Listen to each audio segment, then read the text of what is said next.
saudara-saudara sekalian, ya alhamdulillah ya, kita ini sebagai manusia selalu kata orang butuh eksistensi ya, karena memang manusia itu salah satu kodratnya dia adalah makhluk yang ingin tampil ya, ingin diakui keberadaannya. Itu memang sudah kodrat siapapun manusianya, dia butuh pengakuan ya.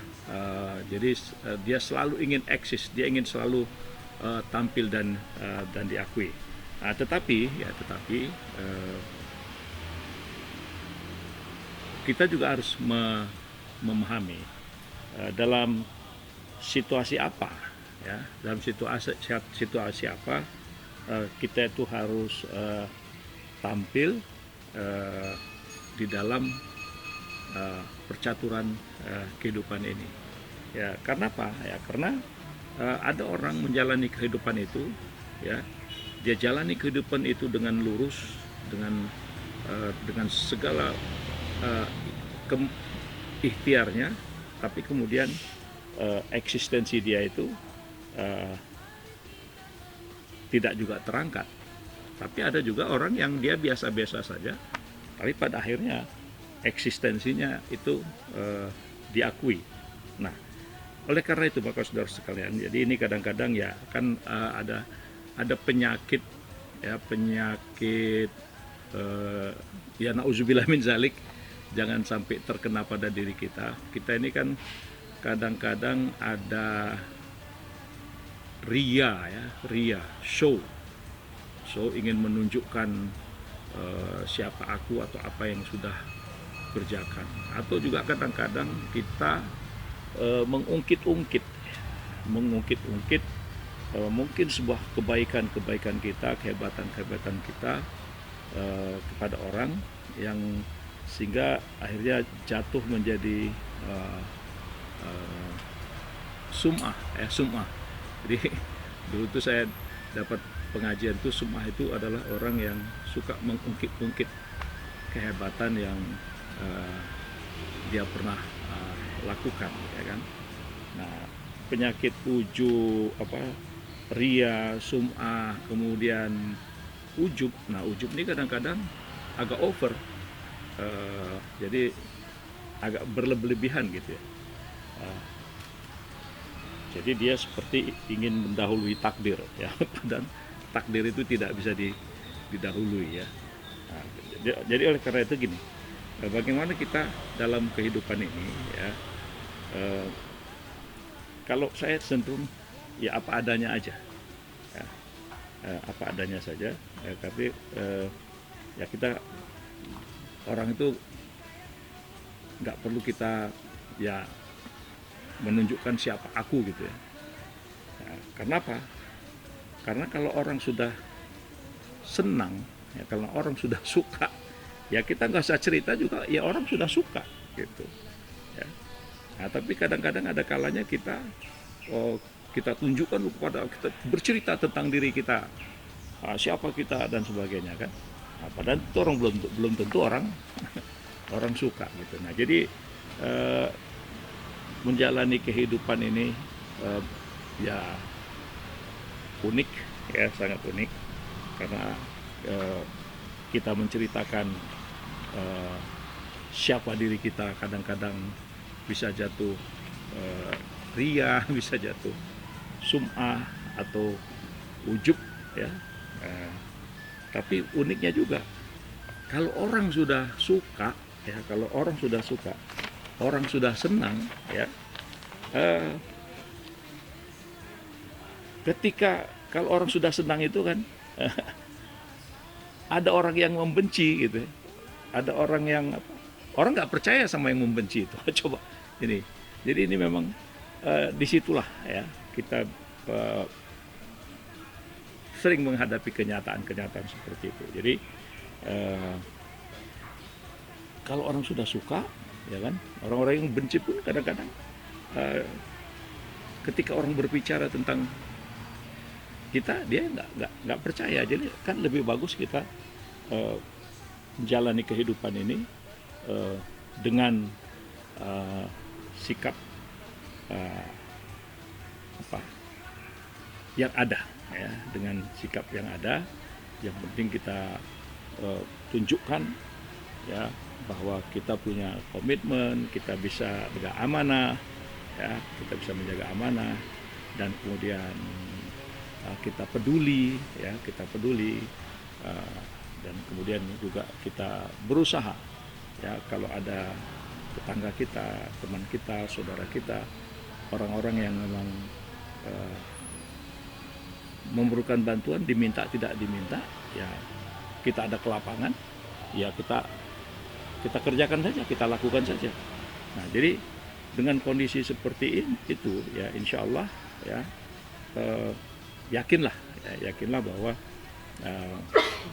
orang yang menjaga, orang yang kalau sudah senang dan sayang, nah mereka akan tahu, ya, mereka akan tahu dan mereka akan percaya. Nah, jadi itulah, ya, kita ini di sini harus menggiring, ya, menggiring ajakan-ajakan, ya, jiwa kita, rohani kita itu kepada nafsu mutmainnah, ya. Jadi nafsu mutmainnah ini memang nafsu terpilih, nafsu orang-orang yang selalu mencari ridho Allah, nafsu yang senantiasa ingin dekat, ya, ingin dekat kepada Allah, ya, dan terus menggiring, ya. Jadi nafsu ini terus selalu merasa, ya Allah, aku belum berbuat apa-apa, aku penuh dengan rasa kekurangan, gitu, ya. Jadi bagaimana nafsu mutmainnah itu akhirnya memposisikan kita menjadi orang yang betul-betul diridhoi, diberkahi oleh Allah, karena yang kita kerjakan selalu adalah yang baik, ya. Nah,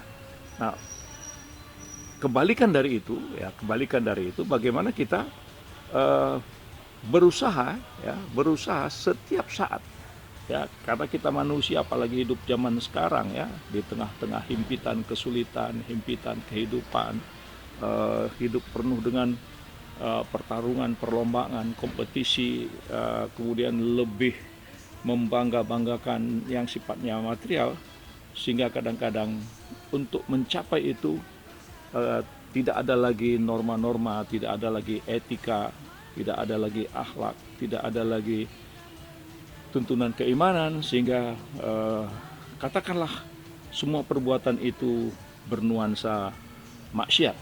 Nah, saudara, maksiat itu pada dasarnya adalah ketika manusia dengan sengaja, dengan penuh kesadaran, dia melanggar perintah Allah, ya. Bisa bayangkan ada orang membuat peraturan yang sengaja itu melawan perintah Allah, kemaksiatan terang benderang. Kemudian ada juga orang sebagai pemimpin yang punya otoritas yang kuat, melihat anak buahnya menyimpang, melanggar undang-undang dan sebagainya, mendiamkan, membiarkan. Itu adalah kemaksiatan. Nah, kalau sudah kemaksiatan itu tertutup, ya, tertutup pintu-pintu kebaikan. Nah, ini jadi oleh karena itu satu sisi bagaimana kita mengarahkan hati kita ini supaya didominasi oleh nafsu mutmainnah, nafsu yang selalu ingin kembali, ya, ke jalan yang sangat diridhoi oleh Allah. Irji'i ila rabbika radiyatan mardiyah. Ya, jadi bagaimana dia berusaha untuk selalu mendekatkan diri, untuk kembali kepada Allah dengan jalan-jalan yang diridhoinya. Nah, jadi kalau sudah sampai kepada situ, hal itu berarti dia selalu melangkah di langkah jalan yang benar. Nah, kebalikan dari itu tadi adalah ketika orang itu larut, ya, mengikuti ajakan-ajakan, perbuatan-perbuatan yang cenderung melawan, menentang, memanipulasi, ya membiarkan yang satu yang salah di hadapannya, nah berarti itu adalah sebuah kemaksiatan. Nah jadi saudara-saudara sekalian, kalau kita ambil ya kata ahli hikmah Ibnu Athaillah ya di dalam kitab Tajul Arus ya yang sudah diterjemahkan, itu jelas bahwa kemaksiatan itu adalah mengundang tertutupnya pintu-pintu keberkahan, pintu-pintu kebaikan. Nah, jadi bayangkan kalau kita hidup bernegara dan berbangsa, kemaksiatan terjadi di mana-mana dan dibiarkan, nah berarti pintu-pintu kebaikan itu tertutup. Nah, pertanyaan, apakah kita biarkan hal-hal seperti ini? Ya kan? Itu yang tadi saya katakan bahwa itu seperti api. Ya, api yang kalau kita biarkan dia besar dan akhirnya membakar. Nah, jadi oleh karena itu, saudara-saudara sekalian, ya sebagai orang yang beriman, ya tentu kita harus bersyukur, ya, berbahagia, ya. Jadi doa Rabbi auji'ni an ashkura nikmataka allati an'amta alayya, ya, jadi mensyukuri atas semua nikmat yang diberikan oleh Allah kepada kita, ya, kepada kita, pada orang-orang terdahulu, pada orang-orang tua kita. Kita bersyukur pada Allah. Kita harus berbahagia, ya. Jadi sekecil apapun ya kebaikan yang kita terima, ya, kemudian sebesar apapun ujian yang diberikan oleh Allah kepada kita, ya, dan kita hadapi itu dengan dengan ikhlas, syukur, ya, ibadah kepada Allah. Nah, itu berarti kita menjadi tuan, ya, menjadi tuan bagi diri kita sendiri. Dan dengan demikian berarti kita kendalikan, ya, kita kendalikan nafsu kita itu, sehingga kehidupan ini ibarat kita ada di atas sebuah perahu di tengah-tengah gelombang, maka sebesar apapun gelombang badai itu, ya, di atas perahu nafsu mutmainnah itu kita lalui dia, kita jalani. Nah itu ya akan kita hadapin. Jadi berbahagialah orang yang menjadi tuan bagi dirinya dan menjadi pemandu, ya, pemandu nafsunya. Dan juga ya dia menjadi kapten. Jadi kalau bahasa nakoda jadi kapten, ya, jadi kapten untuk bisa mengendalikan, ya, biar bagaimanapun gelombang badai itu bisa dia atasi, ya, dia tidak dia betul-betul berselancar, ya, berselancar di atas gelombang kehidupan yang begitu menggoda. Nah, jadi saudara-saudara, inilah, ya, kita sebagai orang yang beriman, yang telah memilih Islam, ya, telah memilih Islam, maka kita tidak boleh sedikit pun lepas, ya, kita tidak boleh sedikit pun lepas dari keyakinan bahwa ada sesuatu nilai-nilai kebaikan, ya, ada sesuatu nilai-nilai kebaikan yang pasti, ya, yang pasti menunggu apa yang kita kerjakan itu. Nah, jadi dengan demikian, ya, kesabaran itu tidak ada batas. Ya, jadi kesabaran itu tidak ada batas. Ya, jangan coba-coba sekali-sekali membatas-batasi kesabaran, apalagi dihitung 1, 2, 3 misalnya. Itu sebuah kekeliruan, ya. Karena dengan dengan fakta yang ada, ya, karena kesabaran itu adalah menunjukkan kekuatan keyakinan yang kita miliki. Nah, jadi dengan demikian, saudara-saudara sekalian, orang yang bisa bertahan, ya, orang yang menahan diri, ya, orang bisa menahan diri dari berbagai macam kesulitan yang dihadapinya, maka insya Allah, ya, semua apa yang disebut tadi dengan kesulitan, permasalahan itu bisa dicarikan solusinya, ya, selalu ada solusinya, ya. Jadi itulah dahsyatnya kesabaran. Maka kalimat yang mengatakan innallaha ma'asobirin, jadi sesungguhnya orang yang bersama Allah bersama orang-orang yang sabar. Ya, jadi kalau Allah sudah bersama orang yang sabar, apa yang harus kita takuti? Ya, apa yang harus kita khawatirkan? Orang Allah pemilik alam semesta yang menggenggam jiwa ruh kita ada dalam genggamannya, apa yang kita takutkan? Ya kan? Jadi oleh karena itu ya kita harus tahu bahwa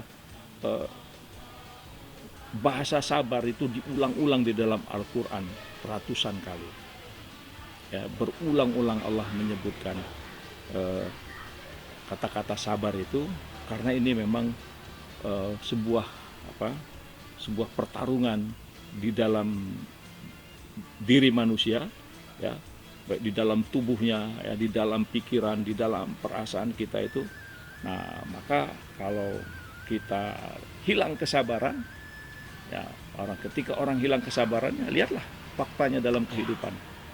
Ya. Jadi kalau seorang pemimpin sudah hilang kesabarannya, itu bisa menjadi malapetaka bagi rakyatnya. Ya. Nah, jadi oleh karena itu orang yang larut dalam emosional, yang dia tidak sabar, itu pasti menimbulkan persoalan-persoalan yang memberatkan bagi kehidupan. Jadi ini tantangan lah untuk diri. Ya, ini juga nasihat saya katakan ya. Omongan saya ini itu adalah nasihat untuk diri saya. Ya. Jadi pada saudara-saudara, kawan-kawan, pemirsa yang mendengar ini, ya direnungkan saja, ya direnungkan saja di mana posisi kita saat sekarang ini. Karena biar bagaimanapun perintah Rasul kita disuruh mencari ilmu, ya, mulai dari lahir sampai ke liang lahat. Jadi dari cari ilmu, cari harta itu, ya itu adalah sebenarnya karena ilmu itu memudahkan, ya, memudahkan perjalanan kehidupan kita. Begitu juga harta yang diberikan dari harta yang kita punya, itu jangan membuat hidup kita sulit. Ya. Jadi kita punya harta, dikasih oleh Allah rezeki, tapi kemudian itu menjadi penyakit, berarti itu ada sesuatu yang salah. Ya. Jadi bagaimana kita diberikan oleh Allah, ya kan? Nah, kita hayati betul apa yang diingatkan oleh Allah di dalam harta benda kamu itu, ya, ada hak orang lain, diminta atau tidak diminta, kita keluarkan. Ya. Jadi kita cari ilmu, udah cari harta, supaya ilmu itu memudahkan kehidupan kita. Begitu juga harta yang kita punya, bagaimana harta itu membuat kita tentram, ya. Jangan sampai harta itu membuat kita resah, membuat kita risau, ya. Justru kita harus risau ketika harta kita itu tidak dinikmati oleh tetangga-tetangga kita, ya kan? Ya, dulu, ya, pada waktu diberi amanah, saya sering, mungkin di sini juga pernah saya ungkapkan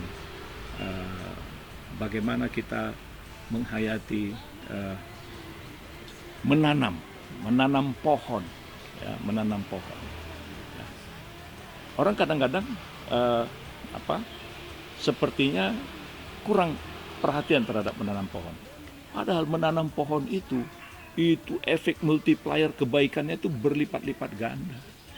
Karena kita tanam pohon, ya, pohon itu tumbuh, kemudian ada makhluk-makhluk yang bersarang di situ, dan dia hidup dengan bersarang di situ, dan kemudian kadang-kadang ada burung-burung bertelur di situ, beranak. Coba bayangkan proses regenerasi alamiah dengan satu pohon yang kita tanam, dan kita tanam itu dengan bismillah. Waduh, saudara-saudara, itu ada kebaikan, ada pahala dari Allah.